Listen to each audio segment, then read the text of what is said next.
Hey guys, we're here at Long Beach Comic Con 2015, Long Beach Convention Center as usual.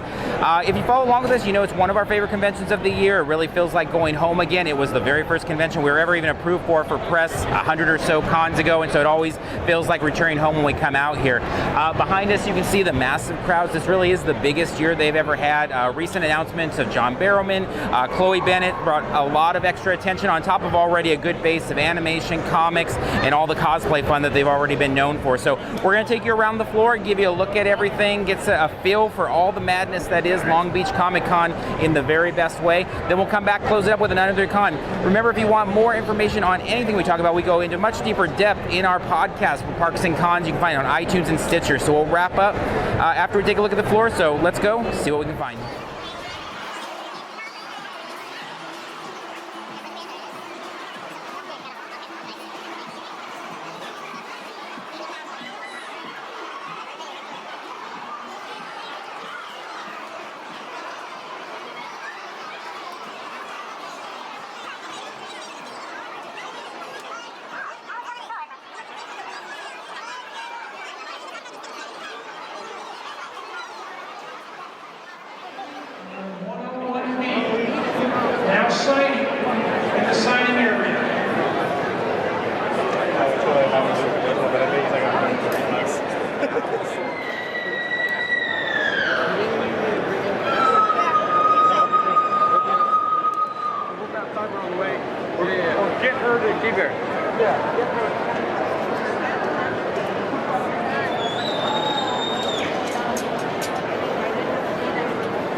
You got the pink slip?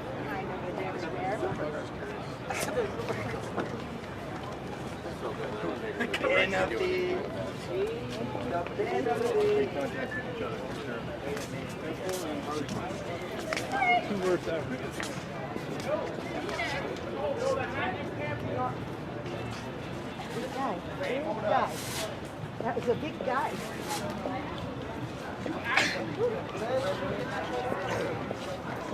You getting hot?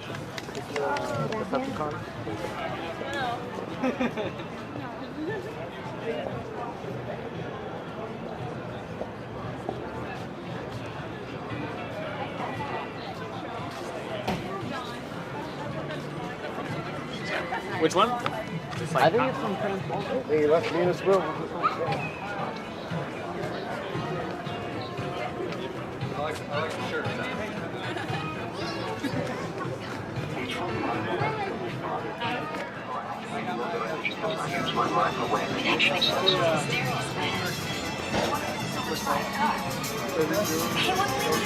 I can analyze and fractionate all chemicals and compounds by my anamorphic equalizer. I suppose so. I sure didn't see it at the time. Marshall Johnson. How innocent.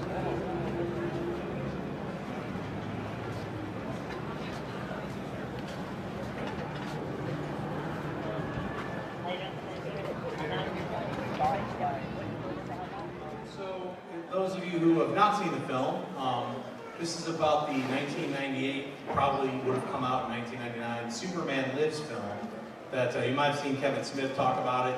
It's YouTube clips. He toured around at colleges back in 2004 talking about it, writing the screenplay for it, and working on with producer John Peters, and you might have heard about the giant spider and a bunch of other stories. So, Polar bears. yeah, so those are really fun stories. For myself, I was interested in this film probably around 2001 or 2. I saw some of the concept art, and I thought it was really interesting. It reminded me of like a weird heavy metal kind of take, a science fiction take on Superman that I hadn't seen yet.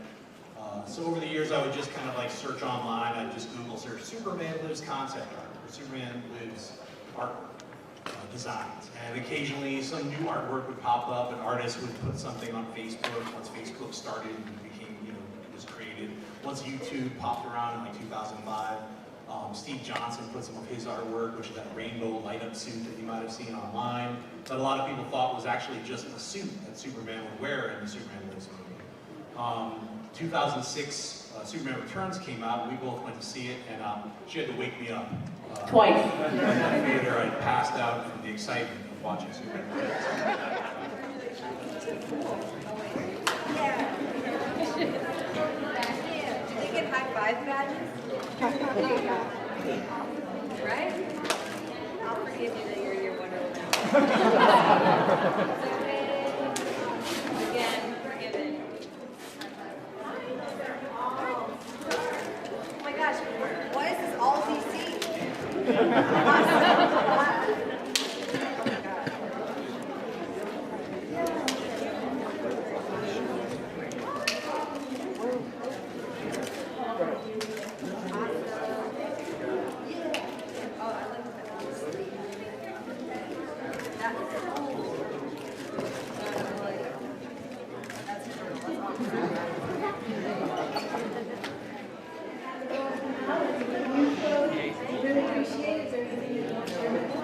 Hey guys, keep up the good work and keep being creative.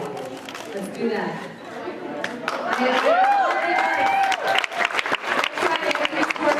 None of them worked out for me. And now I'm on a show they make me do physical things all the time, like stunts. So, but keep up the good work. It's so awesome to meet all of you guys, and hopefully I'll see some of you guys maybe writing some of the episodes or drawing some Marvel comics sometime soon. So thanks for having me, guys. Thank you. Love the hair, Chloe. Love the hair. Hate it. Oh. Awesome.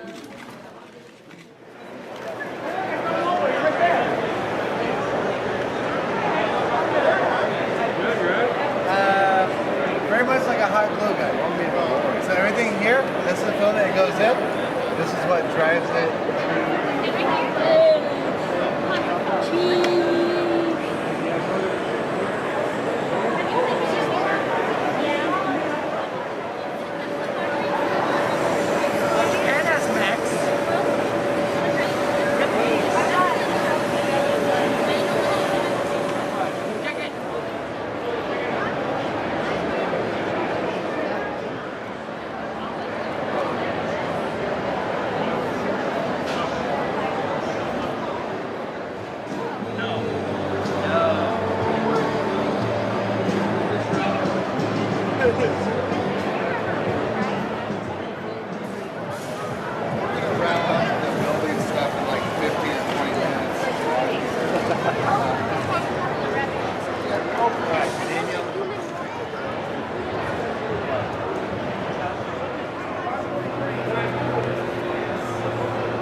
you if I were in a restaurant and I heard somebody gossiping about me behind my back, not knowing I was there. And I said, I have had that happen. I've actually heard someone say, I'm gonna be pointing at, John Barrowman is a complete asshole. Because he's rude to people. And they went off on this tangent, and I was like, okay, and Scott was listening, he's like, don't. I'm like, I have to. I gotta defend myself because the fact is they're gonna, like, you know, the Head and Shoulder shampoo, or what was it? What was the one in the old days? VO5. They'll tell two friends, and they'll tell two friends, and so on and so on and so on, and it'll blow up. I thought, no, I'm not. If I hear someone say something bad about me, I'm gonna defend myself. So I stood up and I walked over to the table and I went, hi. And the person went, hi. And I said, who told you I was an asshole? And they said, oh, some guy who was working the Walk of Fame went in a con because you la la la la. And they went off and I went, okay. I said, well, let me just defend myself a little bit. I said, I'll say something to somebody if they've been rude, or if I see them being rude to somebody else. So I said, if you go back and you look at kind of the history of my being around in the business, there's not many things of me being nasty or mean to people. It's probably, you know, you can't even count it on one hand. I said, so there must have been a justified reason as to why I told this person off. And they went, I never thought of it that way. And I went, well, think of it that way before you start trying to ruin somebody's reputation, would you please? And I sat back down and had my dinner. And they said wonderful things about me after that. All right, we're wrapping up at Long Beach Comic Con for this year by going to Under the Con. If you've not tuned in before, Under the Con is where we go underneath the hood of the convention and talk about some of the things that made it tick, some of the things we picked up, and kind of how that was indicative of the overall weekend in the show. So had a great time this weekend, lots of fun stuff. In terms of some things we picked up a BB-8 shirt and a button from this same group. We've posted all these things over on our social media and stuff, so if you want to get more information on the dealers and stuff. But anyway, a big artist alley. That's been something that Long Beach Comic Con has pushed really since day one, and it's only grown each year. The expo as well, but this year was huge, and intermingled a lot with that. Obviously, they have the artists there. They've got some that are very well established, some that are very much up and comers, but also a lot we found in terms of T-shirts, buttons. That's something that we see in a lot of artist alleys these days, but it felt like even more this time, and definitely a lot of Force Awakens stuff. No surprise there with that being such a big thing right now. BB-8, the next Baymax, or whatever we're going to talk about being the zeitgeist. Lots of toys. Picked up a Chameleon figure and a Bulldozer. Lots of Marvel Legends, lots of DC collectibles. Star Wars Force Awakens stuff, Black Series figures, all of it readily available. And it seemed like it was a really competitive market because there was so much available. The prices were kind of being driven down. That being said, we talked to a lot of dealers that said they had a really good weekend. So I think that it was a prosperous weekend. Lots of Funko Pops. We're not big on purchasing the Pops, but tons of just walls of Pops.